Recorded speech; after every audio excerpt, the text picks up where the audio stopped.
Greetings, programs and users. It is time once again for another episode of Old Nerds Drinking. I'm John Patrick, the Master Control Program, here on a Friday morning in the recording studio all by myself. We're going to do something a little different this week because it's summer and because everybody's schedules are getting a little full. Rodin and I couldn't sit down to record, and I didn't have anybody else lined up, so we're going to take this opportunity to reach back into the vaults of about the last year and pull out some of the rants you missed, or just other audio that we clipped out because it didn't make it into the episode. So I'm sitting here. I'm drinking a Shorts Brewery Mule Beer, ale brewed with lime and ginger, best served in copper, but I'm just drinking it out of a pint glass. Brewed and canned by Shorts Brewery in Elk Rapids, Michigan, so local beer. We've had this on before, but it's good beer. It's supposed to emulate the taste of a Moscow Mule, and you do get that ginger, you do get that lime, but it's a wheat beer, so it's a little peppery on the back end too.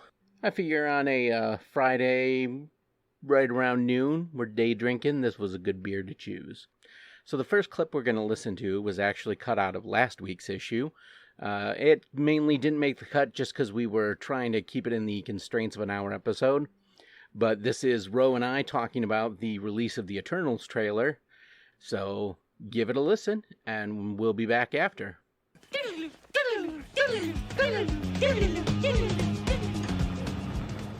But now we've got to talk about the Eternals because the Eternals. We've both watched Have you watched the trailer? I have watched the trailer. So here's the thing. Like, I give it 2 ONDs out of 10.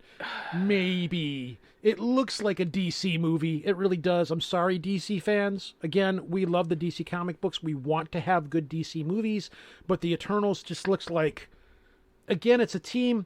The Eternals were a team, much like we're going to see happen with the movie. The Eternals were the team that always showed up after all the significant stuff happened. Mm-hmm. You know, which is bullshit because they're eternal. They don't die. They can't die. They die, they'll come back. This should be the guys that are out there doing all the heavy lifting and stuff. And they just kind of show up, hey, what's up, guys? We're here. Yeah. And everybody's like, thanks, bye. You know? So the Eternals are basically like all the heroes of myth. Hercules, Achilles, all the mythological heroes are the Eternals. Mm-hmm. Which never really felt like it made sense in the comics. Like, why is it was a dumb comic. Yeah, and this whole movie just felt like another excuse to have Angelina Jolie in a weird fucking dress for a whole movie doing weird shit. And it's like, what do we see of Angelina Jolie in the trailer? She's in a weird fucking dress doing weird. Cool sword. Yeah, it's like, oh my god. Like it just even the fact that Kit Harington's in it, and I love Kit Harington, and Kumail Nanjiani's in it, and I love Kumail Nanjiani, and it's just like, Plus, the trailer doesn't tell us anything. It just shows them doing a couple of things. There's a scene there, well, now that Steve Rogers and Iron Man are dead, who's going to lead the Avengers? Ha ha ha ha ha. And it's like, what? You know, it's like, what is this movie? Why? Because I believe one of those guys is Hercules, and at some point, Hercules led the Avengers. Yeah.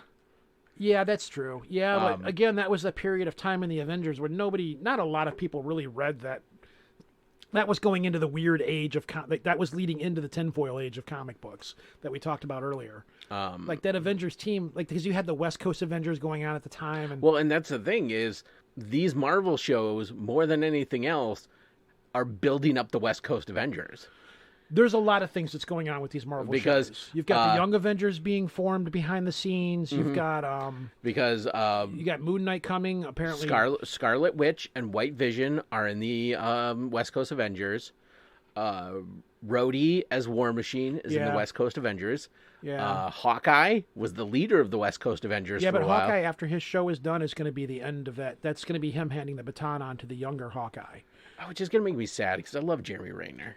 I did too, and I was so glad that he finally. This is what leads me back to what we were talking about before, where all of these side characters are finally getting their moments of glory, and it's being done very well. Like Jeremy Renner's Hawkeye character, it's going to be a great show. I didn't think that Falcon and Winter Soldier was bad. It gave those characters they was a good show. Yeah. It's giving all these side characters who really didn't have their moments to shine in the movies more than enough spotlight on them to fully flesh these characters out. But I have to say, in 10 plus years of Marvel Movies cinema, and media, Marvel media, that's the word I'm looking for.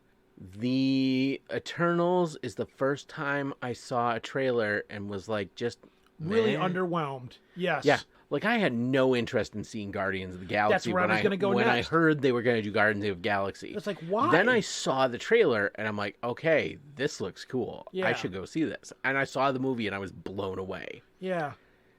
Yeah, that's This the looked- only thing that's keeping me kind of tethered to the Eternals a little bit. It's like, You know, maybe they can do this. oh my God, do you know what the Eternals trailer was?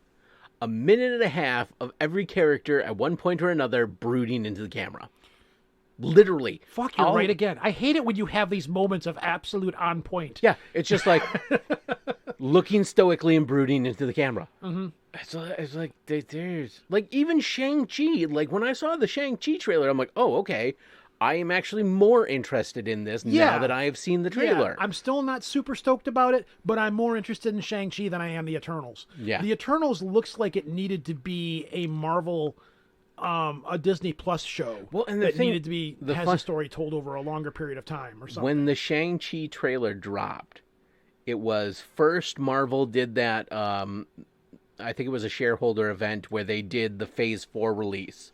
And they showed this sizzle reel where it talked about what was coming in Phase 4. And that's when we got the release dates for Doctor Strange and the Multiverse of Madness, the Wakanda movie, the Thor Love and Thunder, and then at the very end they did the Phase 4, which was very clearly the Fantastic Four logo. Mm-hmm. But they did that sizzle reel, and it's like, the Eternals is supposed to drop before Shang-Chi, and we have a trailer for Shang-Chi, and we have nothing for the Eternals. I thought that too. That was very strange. And the Eternals was supposed to drop during COVID. It was already supposed to have been out by now. Yeah. And then, like, 2 weeks after they released... it would be closer to a month after they dropped the Shang-Chi trailer. Now we get the Eternals trailer, and it's... meh? Yeah, it is. Now, here's the thing. Marvel Disney is very good at course correcting. And... Everybody drink. Rojan said course correcting. Why? Because I say that a lot? Say that almost every episode. Well, almost every episode we have this. I will you now know be what Marvel's really good of? Course correcting. They are, though. But anyways, Disney itself does it. So, as I've said this before, you had the Iron Man 3 movie, less than stellar. They made it go away. We yes. We so I'm really curious. All this ground. We know when the Eternals drops, if it's not very good, what are they going to do to make that go away and disappear? I'm more curious as to how they're going to fix the disaster than seeing the disaster. I will see the disaster to go, okay, this was bad. Let's see how you fix this. What's going to happen is Kit Harington's going to look at the camera. He's going to open his mouth to say something. The picture's going to freeze. A voice that sounds like his, but not exactly, is going to say, I have to return to my home planet. He's going to move slowly up, and we're never going to speak of it again. You know what? Kit Harington and the Black Knight are probably the only thing in the Eternals that I am looking forward to. And that's it. And even the comic book, the Black Knight wasn't that great of a character. Remember, he rode around on a flying mechanical horse or something, and he looked dumb in the comic. Hopefully, he doesn't look the same as he did in the comic. He literally looked like a Black Knight in the comic. Oh my God! It looked really weird. Yeah, but the character himself was decent. And I was gonna say they changed his origin around. He was on the not the Teen Titans, the New Warriors. He was on the New Warrior. Like, he got depowered down to a street level hero for a while, and. Well, to be fair, Spider-Man was a street level hero too. But when they rebooted the New Warriors, and that they were some kind of superhero wannabe TV show, they were actually responsible for the massacre that started the Civil War. Yes, exactly. And I believe all but one of them were killed. Mm-hmm. So what I'm curious, the only thing that has me tethered to this in a curiosity factor, because I'm going to go see it now. My wife, I wouldn't want to see it, but I'm going to go see it. I was going to say, I'm going to go see it now because I want to see the train wreck. Yeah, I want to see the train wreck. And you know, we could both be completely eating crow in 6 months when this movie comes out. And I'll be fine with that. And we'll be on here because we go back to Guardians of the Galaxy. I was like, Guardians of the Galaxy? Really? Like, my memories of Guardians of the Galaxy were like old Yondu with the big fin and the space bow. And I'm like, fucking Guardians of the Galaxy? Really? Why would you pick that series? Out of all the teams you could have done. So, and that turned out really well. So I'm thinking, I don't want to poo-poo them too much because there may be something good here. I need to go back and rewatch Guardians too. I haven't watched that in a while. And it was so good. Well, the reason it wasn't a superhero, that's one of the things that, again, Marvel does well, is when you go see these movies, you're not just seeing a superhero movie, Captain America, a war movie, Ant-Man, thief movie, Guardians of the Galaxy, space opera, Star Wars-esque. It worked because these were aliens and stuff. That's how they got their powers and stuff. They weren't like superheroes, and it just worked. I remember, oh my God, I remember being almost in tears at the end of Guardians 2 when they do Yondu's funeral. Yeah. The gravitas of the scene and then the Jim Croce music playing over it. Oh my God, that was heart-wrenching cinema. I hope that Eternals does that. But neither me nor you, and I think a lot of people are expecting that, because I gotta wonder what's going on in the Marvel Disney offices right now when the trailer drops, and they do pay attention to what people say out there. They're watching the chat rooms, they're watching all this stuff, and I gotta wonder what they're saying when they see people putting these comments down, going like, "Really? What the hell is this? This looks like it's." I look at it as the Eternals is a good point to start foreshadowing mutants, because you have. The idea of the Immortals is it's going to be this movie that is going to take place over basically all of human history, because it's going to show them from the earliest days of civilization into the modern day. And that is a good point where you can start looking at, okay, we can start threading in mutants, that there are these aberrants that have been around forever and they've just been in the shadows and they've been hiding. And I don't think it will be, because I think I think Kevin Feige is trying to figure out how to add in the mutants, and I think everybody's just got this idea of, what the hell are we going to do? What the hell are we going to do? It's got to be great, because otherwise, no matter what, people are going to be pissed. So we've got to make it people the least pissed that they can be. There's lots of avenues they can take. They've got the multiverse coming into effect. You've got the people that have been snapped back into existence, which could alter things. You've got timelines that are possibly being messed up. There's all kinds of ways that they can do it. The problem I see on the grander scale is they already tried to do this with the Inhumans, and that failed miserably bad. And now you don't ever hear reference to the Inhumans, which the Inhumans were essentially their answer to mutants. It was like, well, you were born with this gene, and if you put into the it was at the time they didn't have mutants, and they wanted a way that they could work mutant characters in. So in Agents of S.H.I.E.L.D., the one character, Daisy, what's her name? Quake. Who was Quake. Yeah. Quake was a mutant. Mm-hmm. I believe Mockingbird was a mutant. No, Mockingbird never had any powers. She was like a Black Widow kind of character. I thought she had powers. No, she was really good at combat. She was pretty she was Black Widow, except for she had the 2 stab things, because she was married to Hawkeye in the comic books, and they were the leaders of the West Coast Avengers. Yeah. So when they brought her on to Agents of S.H.I.E.L.D., I'm like, what's going on here? This is okay. But that's okay, because Agents of S.H.I.E.L.D. is no longer canon, so it doesn't exist. I think they're going to retcon that a little bit. Yeah, they already did. That's why it's no longer exists. It's Sword now. Yeah. So, again, this is a situation where, well, that didn't work. We need to make this go away. This never happened. You didn't see this. Just make you forget about this. Look over here. There's a shiny new thing over here. Pay attention to that.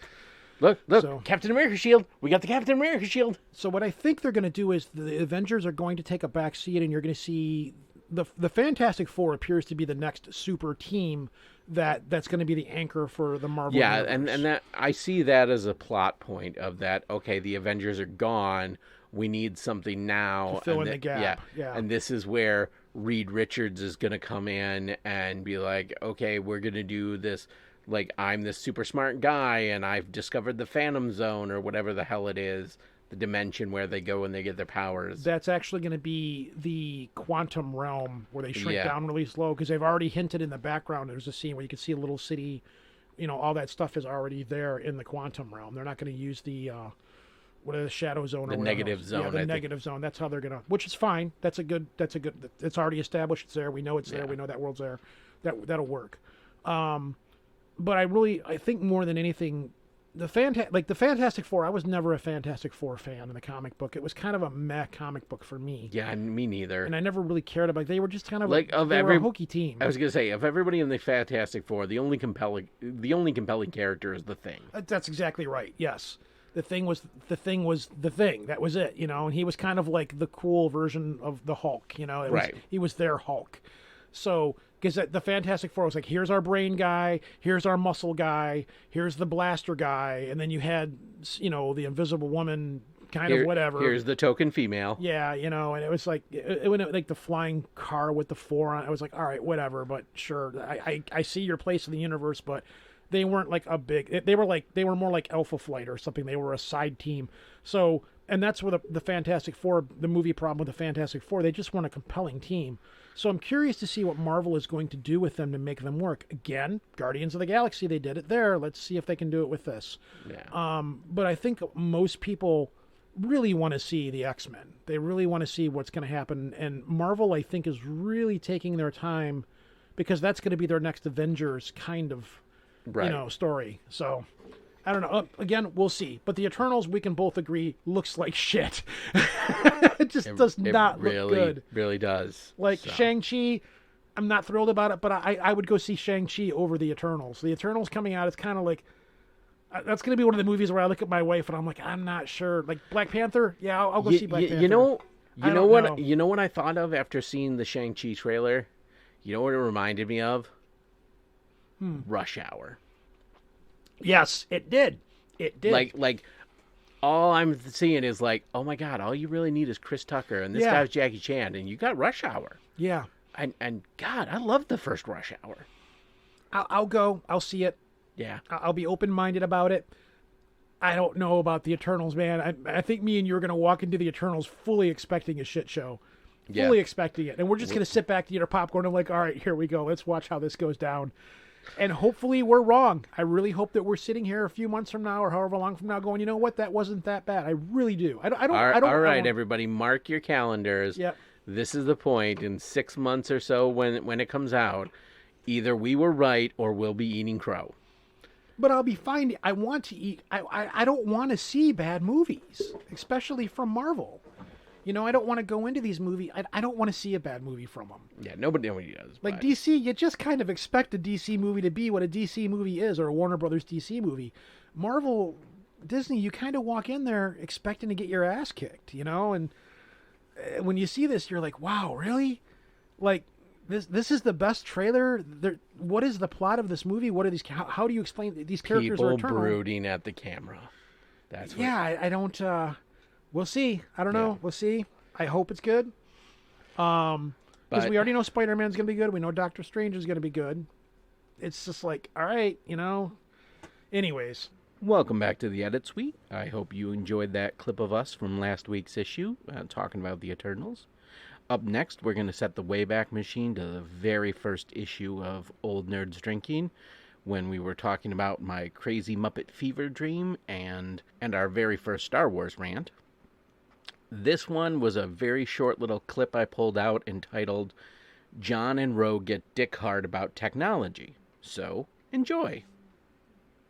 I don't need a soundboard. I am an endless supply of movie quotes. oh, we've got the drops coming. Don't worry. So many drops. So many drops. We're still working on the technology. Yeah, right now, we're in our base setup right now. We've got the two microphones, the mixer, the recording program, and then we've got the computers set up to run into the mixing board that are going to do our drops and are going to handle all of our articles and stuff like that. But we really are this is literally the first time that we're doing this. Yeah, so now we've got 4 computers running total. And unlike Ro, we've got... that's right. You got a tablet too. Yeah, I got my tablet. Yeah, that will be my soundboard. Yeah. And unlike Ro, we've got an actual backup recording, so... Oh, fuck you. Actually, I do run 2 recording programs now, and one of them consistently crashes on Project Archivist all the damn time. It's funny because when I have guests on the show that co-host with me, most of them are podcasters, and I'll be like, all right, before we get going here, can you press record on your end just to make sure everything's okay? Which is really good, because if it wasn't for my buddy Gary doing that, we would have lost at least 2 shows now. I think it's 2 shows. So, and you've got the recording program, and then you've got a supplemental side off to the side. I have an honest-to-God separate digital recorder that is just recording. My microphone does not... It sounds weird. I'm not sure what the deal is. Like, you sound a lot clearer to me than I do. Our next clip is from issue number 2. This is Halloween. Still our most downloaded issue ever of Old Nerds Drinking. In this clip, Rojin relates a story from an article about the woman who gave away arsenic and dog food on Halloween, which is the basis for some of the urban legends about people giving away drugs and poison on Halloween. So enjoy. So this is from mentalfloss.com, and this is when a Long Island housewife handed out arsenic to kids on Halloween. Now, I have not pre-read this, much like I do on Project Archivist. I very seldom pre-read my articles. I just kind of throw them out there. So this is on October 31st, 1964. 13-year-old Elsie Drucker and her 15-year-old sister Irene returned to their Long Island home after an evening of trick-or-treating and dumped their spoils onto the table. This is the way. Among the assortment of bite-sized sweets are 2 items that looked like bottle caps and bore the warning, poison, keep away from children and animals. The bottle cap candies... Do you remember those? Oh, yeah, dude. I love those. The soda pop ones? Love them. But only like the root beer and the grape ones. Really? Yeah. Like the cola ones had a really strange flavor, but they still weren't bad. Yeah. So, anyways, it wasn't ill-conceived Halloween-themed marketing ploy. The tablets were anti-buttons, which contained arsenic and could help rid a house of insects and other pests. They could also seriously threaten the life of small children who accidentally swallowed one. Yes, arsenic is bad. Arsenic will fuck you up and kill you. Drugs are bad, okay? It will yeet you to the afterlife. Alarmed, the girl's father called the police. Did you just say yeet? Yes, they will yeet you to the afterlife. Oh, my God. Yes, that is a common term that I use. Yeah, I used that a couple of weeks ago. We were talking about this army. We're going to go sidetrack completely from hell here. On my show, we had brought up an article. Apparently back in Australia, there was this giant army of emus. The emu population. I remember listening to this episode. Yes. And I use it on, like, these are death turkeys that will eat you to the afterlife. Is the first time that I used that. And I'm not wrong. They are death turkeys, and they will eat you to the afterlife. Anyhow, a criminally bad joke. The authorities notified the community, and the people immediately began spreading the word and inspecting their own candy bags, unearthing another 19 ant buttons around town. Meanwhile, Elsie and Irene, English motherfucker, do you speak it, helped the police trace the toxic treats to 43 Salem Ridge Drive, where a Salem Ridge, yes, dun dun dun, where a 47-year-old housewife named Helen Helen Feel lived with her husband and children. This is an old woman who lived in a shoe. Once other trick-or-treaters confirmed that Phil had indeed doled out the poison and the police discovered empty boxes of ant buttons in her kitchen, she was arrested. Fortunately, none of her would-be victims ingested the hazardous material, which meant that Phil was arrested for ingesting husband, which meant the Phil was charged. And the screen just locked up on me, ladies and gentlemen. This is what happens when you use old shitty computers. Which meant that Phil was charged with child endangerment. If convicted, however, she could still face prison time. After her arraignment on November 2nd, Phil tried to explain to the baffled courtroom that she didn't mean it. Maliciously, after having spent most of Halloween bestowing actual candy on costumed kids, Phil had started to feel like some of them should have already aged out of the activity. She was giving the older kids arsenic because she felt that they were too old to go trick-or-treating. Arsenic and old lace. She was giving them little anti-ant buttons, these little anti-ant traps that had arsenic in it, and she was giving them to the kids because she felt that they were too old to go trick-or-treating. Ain't that some shit? Aren't you a little old to be trick-or-treating, she had asked the Druckers, according to the New York Post. So Phil had assembled unsavory packages of ant buttons, dog biscuits, and steel wool and dropped those into the bags of anyone she deemed a little old to be trick-or-treating. She maintained that it was a joke. Yes, here, eat this. It's arsenic. Eat this. It's a joke. It'll kill you. It's I have spoken. And her husband, Elmer, reiterated her claim. Reading, folks, I can do it. Her claim to reports at the courthouse, while she had been terribly thoughtless and she may have used awful bad judgment. You think? Ooh, that clipped. Yes, it did. She hadn't planned to cause harm. When you give somebody arsenic, you kind of have to plan that it might cause harm. Elmer himself wasn't in on the scheme at the time. He had been out trick-or-treating with their 2 sons, which he probably got some arsenic from somebody else because he was too old to be trick-or-treating, who ironically were both teenagers. So the woman's kids were teenagers who probably in her mind should not have been out trick-or-treating. So she's giving old kids steel wool, arsenic, and other dog treats and shit like that. Her spouse may have been very sympathetic, but Judge Victor Orgara, I want to say Organa, but that's definitely not Princess Leia, was not. It's hard for me to understand how any woman with a sense of reason could give this to a child, he said, and ordered her to spend 60 days in a psychiatric hospital. Oh, God. So, yeah, that's the story of how an old woman was giving out arsenic, dog food, dog biscuits, and steel wool to kids that she felt were too old to be trick-or-treating. Yet still, no drugs. No drug. I remember when marijuana went legal in Michigan a couple of years ago. PSA, folks, nobody's giving your kids edibles. They're too expensive. That stuff is too expensive, and they are enjoying them. Nobody's giving your kids edibles. But then come to think about it. In my adult life, despite what years of Nancy Reagan's DARE program had drilled into my brain, I have yet to be offered free drugs once. I can fix that. I offer you marijuana edibles all the time when you're at my house. Full disclosure, I imbibe in marijuana edibles. It is legal in Michigan. It does help me with my arthritis pain. And I have become very fucked up in your presence many times. Yes, you have. I have indeed offered you edibles, but you declined them for various reasons, which is fine. There's nothing wrong with when somebody offers you a marijuana edible and you say no. It's no, thank you, but I appreciate it because you've always been very kind about it. You've also been very thoughtful about it. Here's another quick clip. Here's another quick clip. This was from issue number 4, our Repeal Day special. I had to step away from the microphone to check on an issue, and Rojan decided to have a conversation with himself. Hi, how are you? I'm good. How about you? I'm all right. Yeah. How you been? Same old shit. How's your stomach doing? It's pretty rough. I ate a lot last night. Oh, so did I. Yeah. How's yours doing? It's pretty rough. Heartburn? Yeah. Acid reflux, the whole shot. You been pooping a lot? Oh my God, have I been pooping. I've been pooping so much. You have no idea. Candied yams, right? Yeah, candied yams, because there's a lot of starch in that. Right, I know, right? And then you've got the pineapple in it. Right, and it just goes right through you. But it's not like a diarrhea go through. It's just like a heavy go through you. So, like, you take a crap and you look at the toilet, and it's like, wow, that definitely is what's left over from the candied yams. Because yams are kind of like a fibrous tuber or vegetable. Yeah, they are, right? So they kind of look the same when they come out as they did when they went in. I know, right? It's a trip. Yeah, I know. It's crazy. So I think John's back. All right, we should probably shut up now. All right. Give it up for Rojan, everybody. Our next clip comes from issue number 9, Reddit versus Wall Street. This was a side conversation we had that went off on the Dresden Files with a bonus appearance by Sammy Pern into the microphone.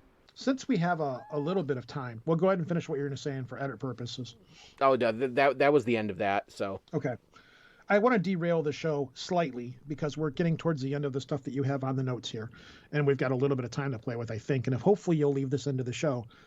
Since you bring up the Dresden Files TV series, I'm not going to go huge on a rant of Dresden Files, but I'm very curious. Like, overall, it wasn't very long-lived. What did you think of the Dresden Files TV series? Okay. So, the problem with it was... Yeah, you just purr into the microphone, cat. They tried to do it. There were a lot of problems with it. It needed a bigger budget. It needed more focus. They tried to do books as a 1 hour episode, yeah. And it just did not work. Yeah. So originally there was a 2-hour pilot that was the first episode, that was supposed to be the book Stormfront, and they never showed it as a 2-hour pilot. They cut it down to an hour and then randomly inserted it as one of the episodes in the show. So if you watch the episode Stormfront, it's the sets look different. He's driving a different car, because it was shot first as a pilot before they had greenlit it as a series. Mm-hmm. I think it would have been better served done as a series like Perry Mason, where you would have 2-hour episodes and do one every season, or like they did the Sherlock show on the BBC, where it was 4 episodes, but each episode was essentially a 2-hour movie, and that was a season. And then there's a 2-year gap, and then there's another season that's maybe 3 episodes. I really think it would have been better suited something like that. So my thought, I respect that they tried to do it, but I wish they hadn't. I wish they would have held out. The thing was when Dresden Files, the TV series, was released, again, they went about everything wrong. They tried to condense too much down. They hacked the characters up too much. I didn't mind the guy who played Harry's Dresden, even though he had a hockey stick, which kind of was weird, in a bathrobe or whatever. They tried to make him too much of an everyman. I could live with that. What I would love to see, and I don't think it's ever going to happen, would be that it needs the Netflix kind of treatment. It needs to be on a streaming service. They'll do a Game of Thrones kind of thing with it, where they'll take a book and make it into a whole bunch of episodes. They don't have to worry about censorship. They can do the R-rating stuff. Like, you can't do the book Stormfront. Maybe they should do it like they did The Expanse, where every season is one book. I've never watched The Expanse, but I know, but I just love bringing it up. But I think if they were to redo it nowadays, especially now, there's this mad grab to get these intellectual properties that are popular to be able to do something with them, which makes me wonder if because nobody's done it yet. I can't believe that nobody's come along and actually picked up the Dresden Files yet to do something like that with. The closest we've got to it was The Tick, when they tried to do the reboot of The Tick on Amazon, and it really just was not as good as the original Tick at all. I think it made it 2 seasons and that was it. Well, because it was lacking what made the original TV series amazing, which was Patrick Warburton. Well, that and the writing in the original series was more along the lines of what the comic book was, because the comic book was really funny. But the funny thing is when they tried to reboot it on Amazon, that guy had more control of it than in the original show. And the second version of The Tick was less like the comic book than the original show was. That was more like the comic book that he didn't have in charge with. But anyways, Dresden, if they were to do it like on a Netflix or one of those streaming services and actually put the budget into it and take it and treat it respectable, I know they're going to have to change a few things out, but like, you can't do the book Stormfront on Sci-Fi Channel PG. The Stormfront was about sex magic, like what this first investigation is these people were blown up in a bed having sex.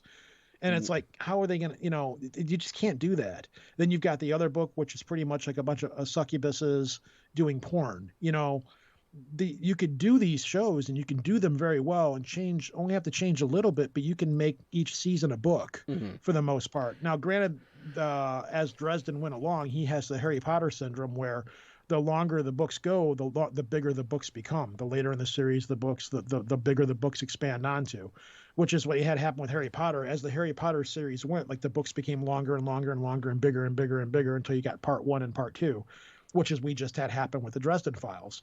But I would love to see. So there was talk about 2 years ago of one of the streaming services picking up Dresden Files and doing something with it.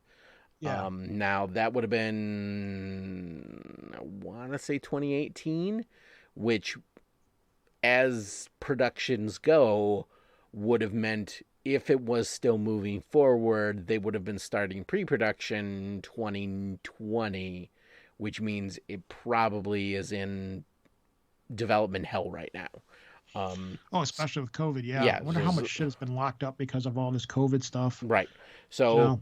it's definitely, I mean, for all intents and purposes, Dresden Files is a New York Times best-selling series. It sells really well.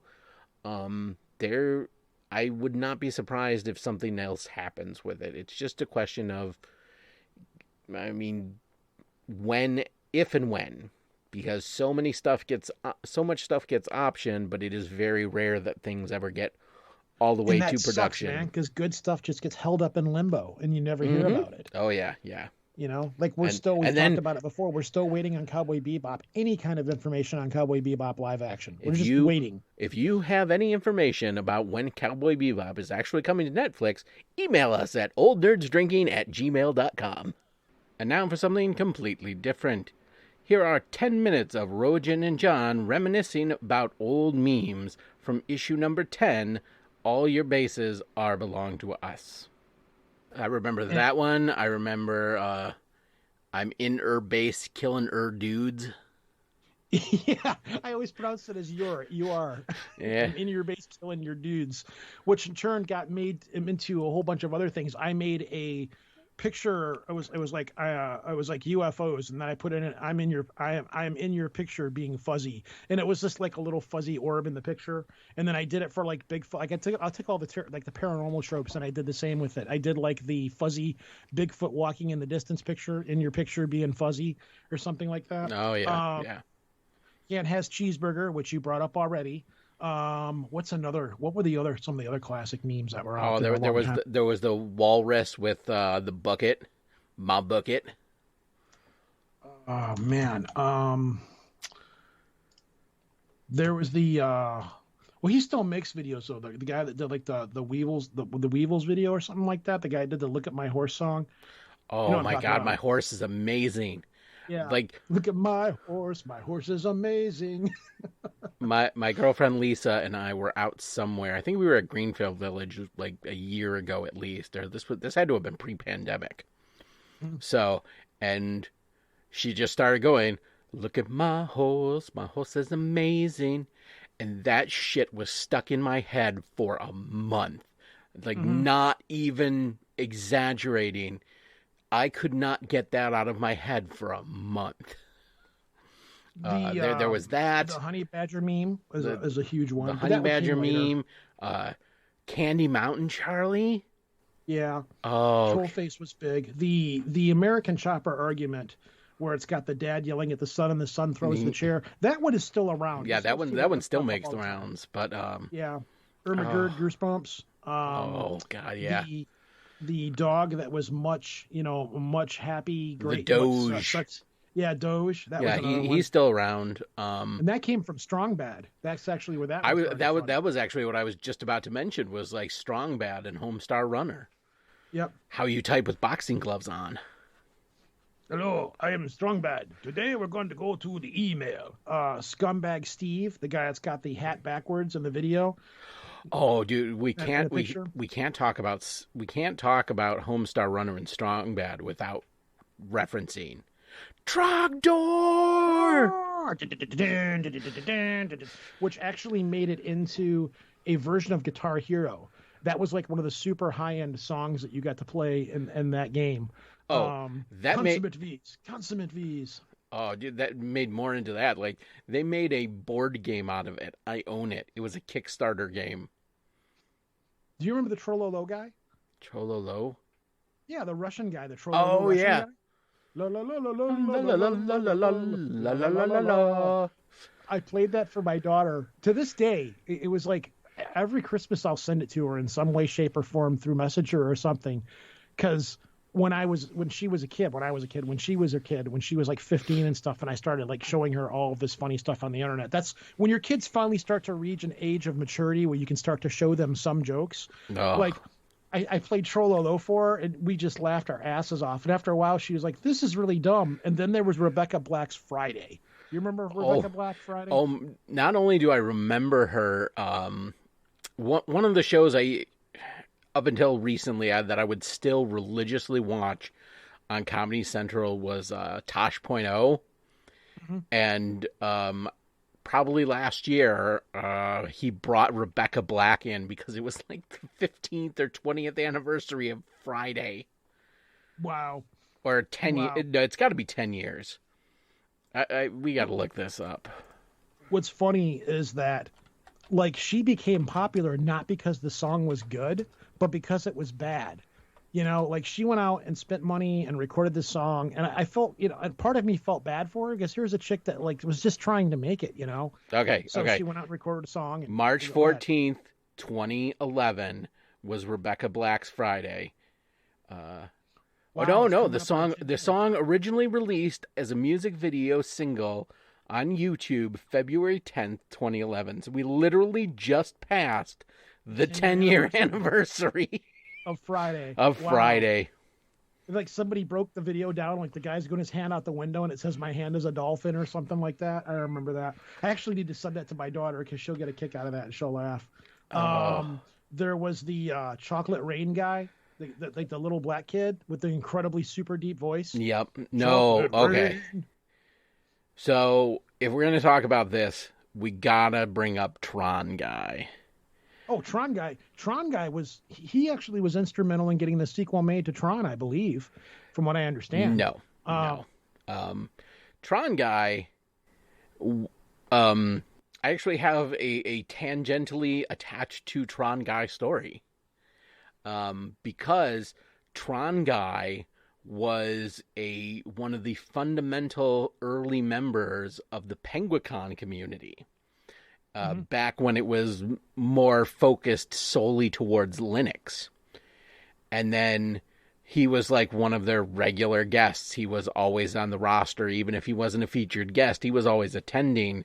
And then a couple of years back, he imploded and went full on Republican about the direction the con was taking and ended up getting himself blacklisted from it. Wow. Yeah. Wow. Yeah. Well, this has been 10 minutes of us reminiscing about 20 I've got more. 20 or 15-year-old internet memes. There was the Bill O'Reilly, fuck it, we'll do it live. You have to have known that one. Fuck it, we'll do it live. Was that Bill O'Reilly? Fuck it, we'll do it live. No. What was another one? There was the hold on a minute, it's on the tip of my tongue. I just can't remember exactly what it was. Oh God, Don't Tase Me Bro was another one that was big. Oh, Don't Tase Me Bro. Oh my God, I missed Don't Tase Me Bro. Don't tase me, bro. Don't tase me. I should look that up. Oh, you are most, and he most certainly got tased, and it was glorious. Yeah. Don't tase me, bro. Was it John Kerry's 2004 presidential campaign? The most memorable Kerry moment. It happened in 2007. Overzealous police officers attempted to remove a man who interrupted Senator Kerry's speech at the University of Florida. Knowing what would happen next, the protester offered one final futile plea. Don't tase me, bro. Don't tase me. The line has become a response to any unpleasant experience, and its close relative, don't tase me, bro, has become an antidote for anxious anticipation the world over. The More Cowbell, which still, you know, you can, to this day, you can say, whenever that song comes on at work, because we listen to classic rock station at work, and whenever that song comes on, there's younger people that'll work out, like, I got a fever, and the only cure is more cowbell, and they'll be like, what are you talking about? No. The exact quote is, I've got a fever, and the only prescription is more cowbell. Mm-hmm.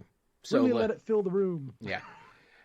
Because when everybody's like, I was at Harbor Freight and Tool one time, and they had cowbells there because it's Harbor Freight and Tool, and you never know what the fuck they're gonna have at Harbor Freight and Tool. And it was $10, and I spent a good 5 minutes in the aisle debating with myself if $10 for this cowbell was worth being able to put this in my medicine chest with a sticker that said RX for headaches, ring cowbell. Man, I would buy that cowbell in a heartbeat, and I would take it with me to work. And every time that song comes on, I would pull that cowbell and just bang it and dance around. The joke would get old fast, But that's the beauty of a joke like that. You do it till it's no longer funny anymore, and then you keep doing it because at some point it will become funny again because you're doing it because it's not funny.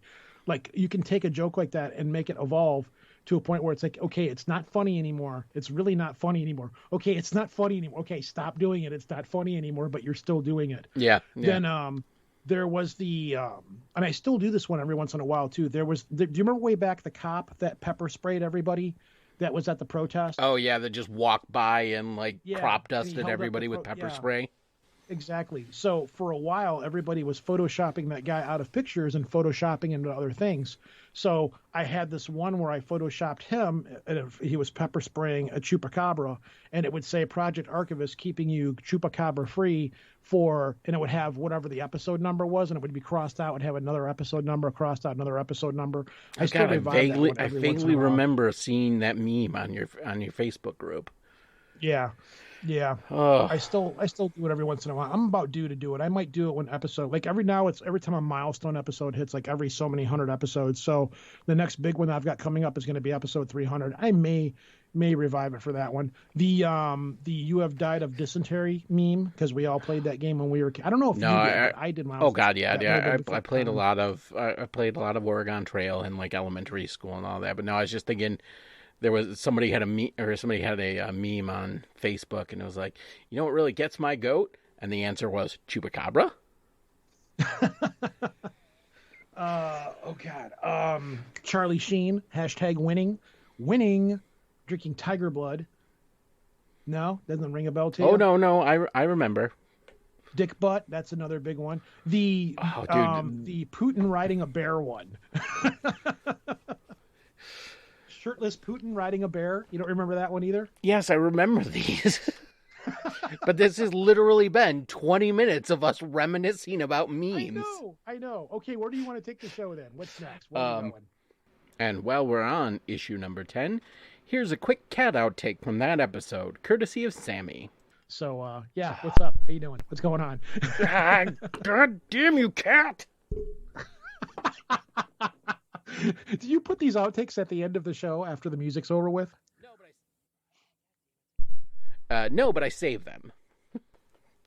So one day we're just gonna have like a 5-minute reel of me going, God damn it, cat! Which anybody who knows me, I love my cat, but God damn, she screws up recording a lot and seems to care nothing for it. Of course not. Doesn't understand it. Doesn't care. Yep, because cat. Here's a quick little side edit conversation from issue number 14, when I interviewed my friend Ian at his game store, Golden Rhino Games, talking about the history of war games. Mm-hmm. Which, oh my God, I've fallen into a deep dive of like studying historical wargaming. Oh yeah, and it is fascinating.